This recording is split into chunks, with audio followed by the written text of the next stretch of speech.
where news comes first. This is ABC-7 Extra. Good evening, I'm Saul Saenz, and this is ABC-7 Extra Sunday edition. Thank you so much for permitting us into your homes for this very interesting discussion on a Sunday evening. All eyes and ears were on the whistleblower's congressional subcommittee testimony last month regarding the existence of life beyond planet Earth and extraterrestrials right here on the big blue planet. Do you believe that our government is in possession of UAPs? Absolutely, based on interviewing over 40 witnesses over 4 years. And where? I know the exact locations, and those locations were provided to the Inspector General and some of which to the intelligence committees. I actually had the people with the firsthand knowledge provide a protected disclosure to the inspector. Former Pentagon employee David Grush told Congress last week that UFOs are real and that the government is withholding knowledge of non-human life on Earth. Grush was joined by two other military veterans, one of them a former Air Force intelligence officer. All testified knowing about the existence of unidentified anomalous phenomenon, or UAPs, either firsthand or through witness accounts.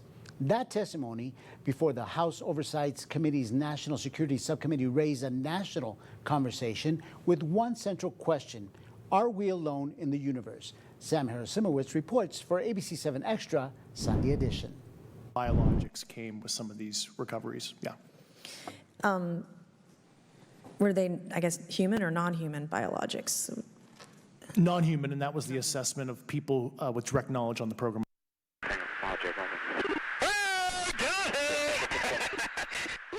Retired Major David Grush and two others speaking before the House Oversight Committee earlier today, claiming the U.S. has a program retrieving UAPs, as they're officially referred to as, the testimony even claiming there to be a cover-up. But excessive classification practices keep crucial information hidden. Since 2021, all UAP videos are classified as secret or above. This level of secrecy not only impedes our understanding, but fuels speculation and mistrust. So how does the borderland feel about the extraterrestrial? I believe there are other forms of life. I don't think they're like us. I don't think they are humanoids. But I do think there is some type of intelligence out there, because the universe is pretty big and I don't think we're alone. Others I talked to say they're fairly confident in life beyond our planet, but do have some skepticism. I say 80% yes. Okay, then what is the 20% that leaves you a little skeptical? The 20%, it's because of, I feel like, lots of secrecy that there is behind, the whole topic of aliens, about let's say, for example, the UFOs. Now, the borderland has had a recent UAP sighting with this image of a flying object in our sister city of Ciudad Juarez back in January. And I want to welcome my guest. Joining us from Roswell, New Mexico, one of the places well known for UFO sightings, as made famous for a 1947 crash believed to have been a UFO, is Toby Martinez. Mr. Martinez is with the Roswell Daily Record and joins us via Zoom. Hi there, Toby. Hey, thank you for having me. Also joining us via Zoom from Wisconsin is Donald Schmidt. Mr. Schmidt belongs to a group called the Mutual UFO Network, also known as MUFON. Mr. Schmidt's experience with UFOs is extensive. Former Special Investigator J. Allen Hynek, who testified before Congress in 1966, and his bio is just very extensive with all the information that you may want to know regarding UFOs. And then also joining us right here in the studio is we have Art Rayon. Mr. Rayon is with Mount Franklin UFO Enthusiast Group. Welcome to all of you.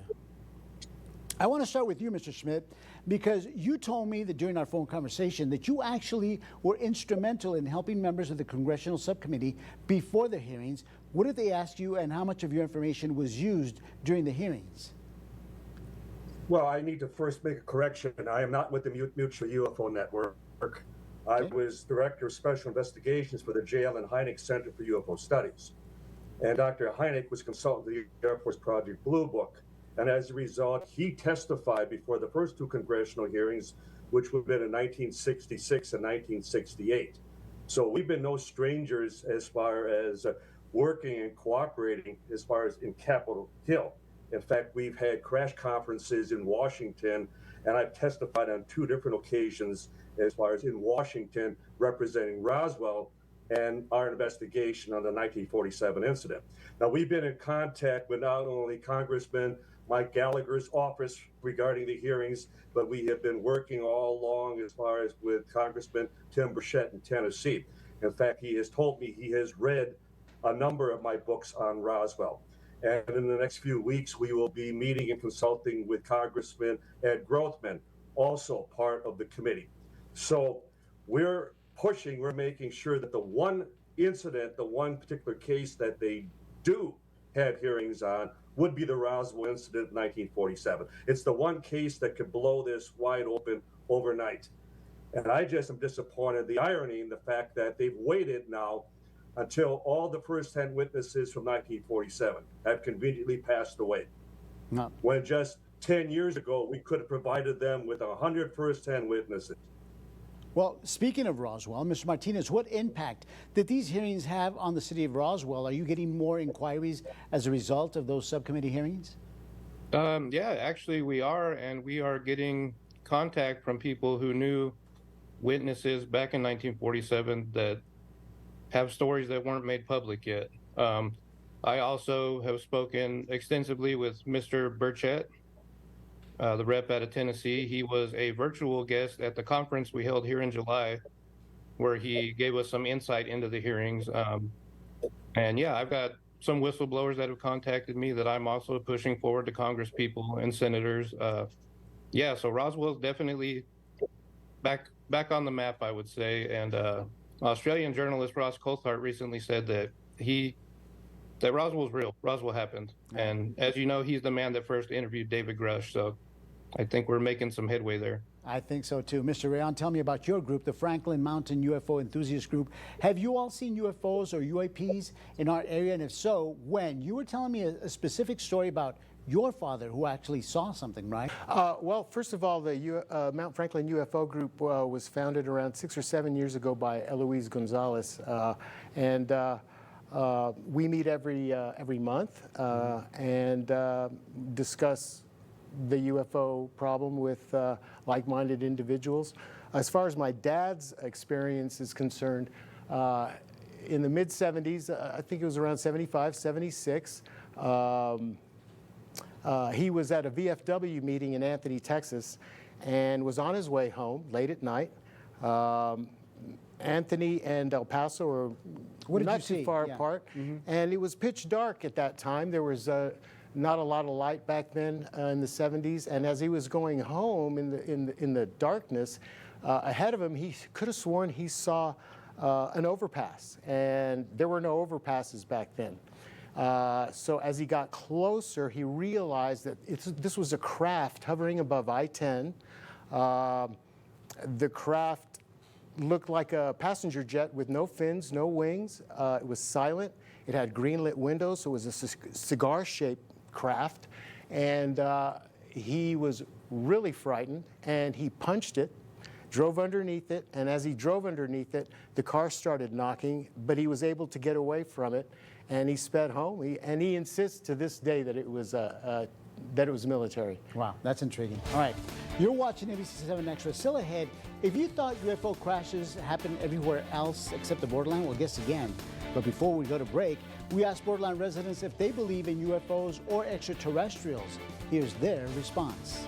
Yes, because a couple weeks ago they were talking about it that some of the highest government, they found spaceships and someone asked were they human or not human, and they said they are not human. And I feel like just there's a lot of stuff that we are not told every day. No, I don't believe in UFOs. There's no real evidence for them. There's people that post videos, but they're not very convincing to me, so I don't really believe in them. Of course I believe in UFOs. There has to be something out there. It's time to turn your passion for healthcare into a lifelong calling at Southwest University. Enroll by August 8th in our Associate in Surgical Technology. Begin your career in one of the fastest growing fields in the industry and finish in less than 2 years. From surgical room sterilization to post-operation assistance, learn all the necessary skills to advance your career in the healthcare field. Start today at Southwest University. For more information, visit southwestuniversity.edu. Last day to enroll is August 8th. Southwest University makes you happen. My great-grandfather, Henry Silva, the founder of New Deal Furniture, said treat people with honor and respect, and you'll have a customer for life. At New Deal, we know you have many furniture options, and we always honor and respect your choice, and always thank you before you shop. I'm Ryan Falvey, and this is part of our legacy, honor and respect. Another reason why New Deal Furniture is where the smart furniture buyers shop. For over 47 years, the attorneys at Scher Legate have been fighting and winning for our clients. For serious injury and wrongful death cases, the attorney you choose matters. Experience matters. Resources matter. And above all, results matter. The experienced attorneys at Scher Legate believe every client's case should be taken seriously. No gimmicks, just results. News doesn't stop on weekends, and at ABC-7 neither do we. Start your day with Good Morning El Paso Weekend, the area's only weekend morning newscast at 6 and 8 a.m. Accurate, reliable storm track weather to plan your outdoor activities and keep your family safe. Then get complete coverage of breaking news in the evenings. Plus, an in-depth discussion of major stories that affect you every Sunday night at 10:35 on ABC-7 Extra. ABC-7, where news comes first, 7 days a week. Welcome back to ABC-7 Extra Sunday Edition. If you thought very few UFOs crash in our area, check out this little gem our director Turi Dorado found while searching the internet. This is from a documentary showing a crash involving a small plane that departed from the El Paso airport back in 1974. And according to the narrator, the unknown object crashes with the small plane over Coyoma, Mexico, which is in the state of Chihuahua. I was in high school at the time, and I can tell you that I never heard about that crash. So, is it fact or fiction? I also want to welcome back my guest.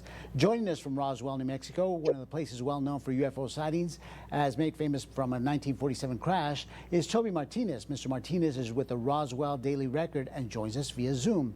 Also joining us via Zoom from Wisconsin is Donald Schmidt. Mr. Schmidt is very knowledgeable and has even written about UFOs and has even spoke to congresspeople, lawmakers, exactly about this specific topic. Mr. Rayon, let's start with you. This time, did you know about the crash that was featured on the History Channel, about that one crash from a plane that left El Paso and crashed over Chihuahua? Had you heard about it? I believe it was in a book by Noe Torres and one other author whose name I can't think of right now, but I did read about it, and I'm just not sure if it's fact or fiction. Got it. All right, Mr. Schmidt, we heard during testimony about a crash site, and more specifically about the U.S. government having in their possession the body of one of the UAP pilots. To your knowledge, is this a pilot from the Roswell 1947 crash, or have there been others the public knows little about? Well, the most famous, certainly with the first press account actually announcing their capture of a flying saucer on Tuesday, July 8th of 1947, would certainly be Roswell. To date, we've interviewed over 600 witnesses, either directly or indirectly involved with the incident. We've had now 6 archaeological digs at the crash site. It's the one case that is worldwide as far as known. In my lectures all around the world, in fact, Russ Coulthard attended my lecture in Sydney, and that's what really sparked his interest in Roswell and following up on this, and then his inevitable interview with David Grush. So if we accept Roswell, we have to accept the possibility of other crashes.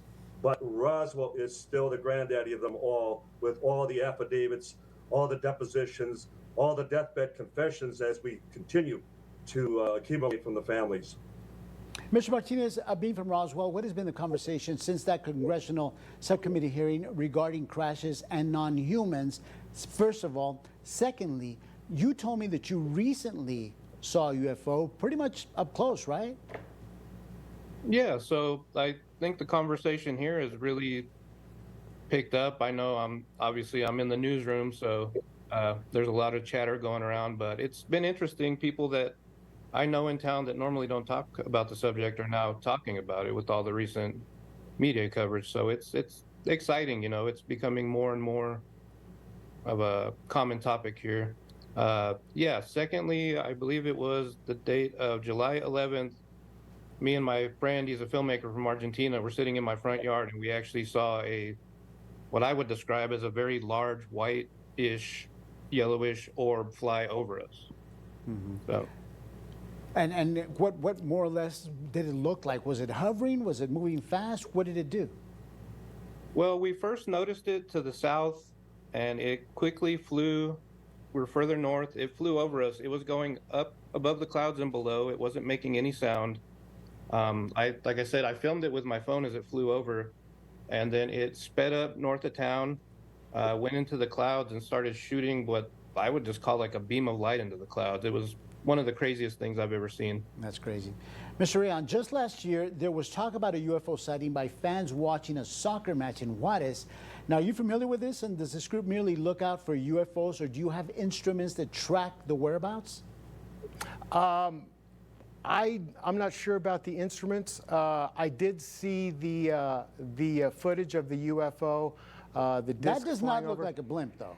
No, and that's not what we were talking about. I've seen other UFOs that have been sighted over Juarez, but this particular one, I've seen it. I haven't been able to look at it closely enough to see whether it could be the real deal or photoshopped or something, but it's interesting. Definitely very interesting. Yeah. And Juarez has had its fair sightings of UFOs. Yeah. Mr. Schmidt, besides Roswell, is there any other place in the U.S. that has high UFO sightings, perhaps Sedona? Well, Sedona has a long history of having paranormal, almost psychic-like phenomena. I've been there a number of times, and I wouldn't automatically equate it with UFOs. We're dealing with what Dr. Heinig would always emphasize, nuts and bolts. We want to be able to go across the street and kick the tires, so to speak. And that's where, with public awareness, people are seeing things in the sky that have been there all the time. I can't tell you how often we have talked to even police officers who will mistakenly, report even the planet Venus. In fact, I'll never forget when we spoke to traffic controllers at the Detroit airport, and one of the radar operators made the comment, "You'd be surprised how often we have given Venus clearance to land." So it's after competent professional investigation that sightings are then recorded as UFO and not before.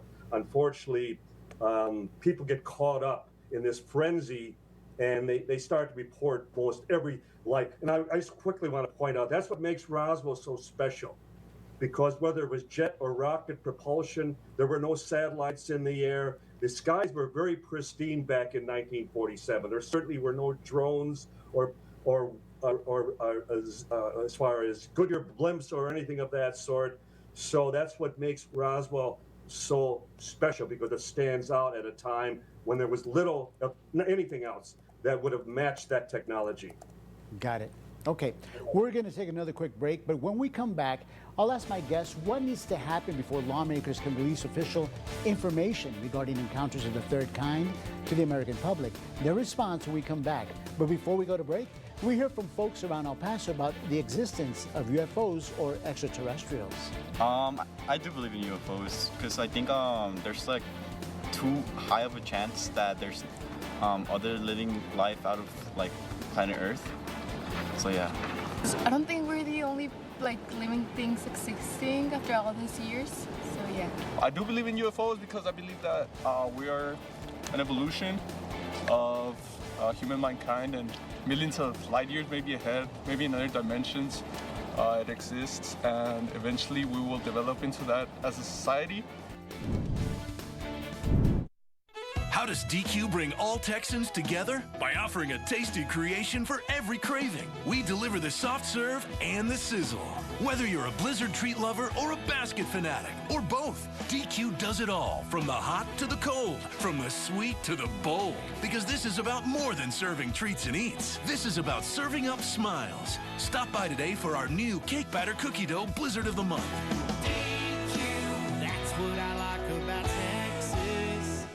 Watch Smart Money Thursday on ABC-7 at 4 with Myro Capital Management. You'll learn how to save money the right way and make better decisions to set you and your family up for financial success. Smart Money Thursday on ABC-7 at 4, sponsored by Myro Capital Management. Unlock your potential and launch your nursing career with Southwest University. Take the leap and enroll by August 8th to become a skilled nurse in just 2 years. That's right. We fast-track your journey to success with Southwest University. Level up your nursing skills and knowledge with flexible schedules and speedy terms. Make it happen today. For more information, visit southwestuniversity.edu. Last day to enroll is August 8th. Southwest University. Start today. The beach ball game with cash prizes. Beach ball Bazingo at Sunland Park. You'll yell Bazingo for your share of $160,000. Beach ball Bazingo, Tuesdays and Thursdays through September 21st. Sunland Park Racetrack and Casino. At Super Bowl El Paso, we believe in spreading love and making a positive impact on our community. Every day, our passionate team goes above and beyond to support those in need. We're proud to partner with incredible organizations, helping them in their mission to make a difference. Together, we can create a community where everyone feels loved and cared for. Subaru loves to care. It's more than just a slogan. It's a commitment to our family, our friends, and our neighbors. Join us at our new Subaru El Paso location, and together, let's drive change one act of love at a time. Welcome back to this third and final segment of ABC-7 Xtra. I also want to welcome back my guest. Joining us from Roswell, New Mexico, one of the places well known for UFO sightings, is Mr. Toby Martinez. Mr. Martinez is with the Roswell Daily Record and joins us via Zoom. Also joining us via Zoom from Wisconsin is Mr. Donald Schmidt. Mr. Schmidt has extensive knowledge of UFOs and has studied it extensively and is even published. Now, right here in the studio, we have Art Rayon. Mr. Rayon is with a Mount Franklin UFO enthusiast group. Mr. Martinez, I want to start with you because you have actually been out to the crash site, to the Roswell crash site just recently. What did you see? What did you find? Yeah, so I went out with two investigators, Frank Kimbler and Chuck Zakowski. We went out. It was an overcast day. My first time at the site, surprisingly. And yeah, we actually found several spots where there were quite a few pieces of metal that we recovered. And what did you do with those pieces of metal? We've already had some testing done, and there's more testing to be done on it. And preliminary findings are what? Well, preliminary findings are anomalous. In other words, not of this world, right? Is essentially what you're saying?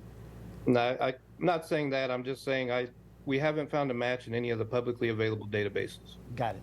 Mr. Schmidt, let's talk about the pilot because it was talked about greatly during the subcommittee congressional hearings about a pilot who was presumably non-human. What can you tell me about this? Can you give me any more information about this? Because obviously you have spoken to some of the lawmakers about this. We have had through the years first-hand military and civilian witnesses to the occupants, the bodies recovered at Roswell, including a survivor. And as everything was transited to Wright-Patterson in Dayton, Ohio, we have eyewitnesses there as well. We have long focused as far as on the bodies recovered at Roswell because it would be the one thing that officialdom would not be able to explain away. Unusual metals, unless it is something totally, manufactured off the planet, we will never be able to prove as far as within a laboratory. And that's one of the reasons in all of our archaeological digs at the crash sites that nothing extraordinary has ever been recovered. It may be unusual, but it doesn't prove it's extraterrestrial. Otherwise, we'd be able to prove this right on the spot. We have yet to reach that point. But with the bodies and for all the eyewitness testimony that they were non-human, that is the one thing that we will continue to push Capitol Hill. All they need to do is sit there and say, we want to see the bodies. Do you imagine as far as that committee finally directing the Pentagon, show us the bodies? That's all it would take. Okay. Mr. Rayon, back to you here in the studio. What do you think needs to happen in order for lawmakers to finally release information? And what sort of information are you expecting to hear that will finally convince you it's not just a light in the sky that I'm seeing, it's actually a UFO or a UAP? Well, actually, I think there's a lot of talk and no substance that's happening right now. Everything's anecdotal. David Grush was told about the craft and the bodies, what have you. But we need to see that. We need to see more than what they're giving us now. And I think right now a measured approach is probably the best way to look at this. Okay. Well, thank you so much for joining us, Mr. Rayon, Mr. Schmidt, and of course also Mr. Martinez. Thank you so much for taking time on this Sunday evening to talk to us about this very interesting topic. And I want to thank you for joining us this Sunday evening. I'm Saul Saenz, and this has been ABC-7 Extra Sunday Edition. Good night y buenas noches. Thank you for watching. ABC-7 News is now available on any of these streaming services, as well as the KVIA News and KVIA Weather and Traffic apps.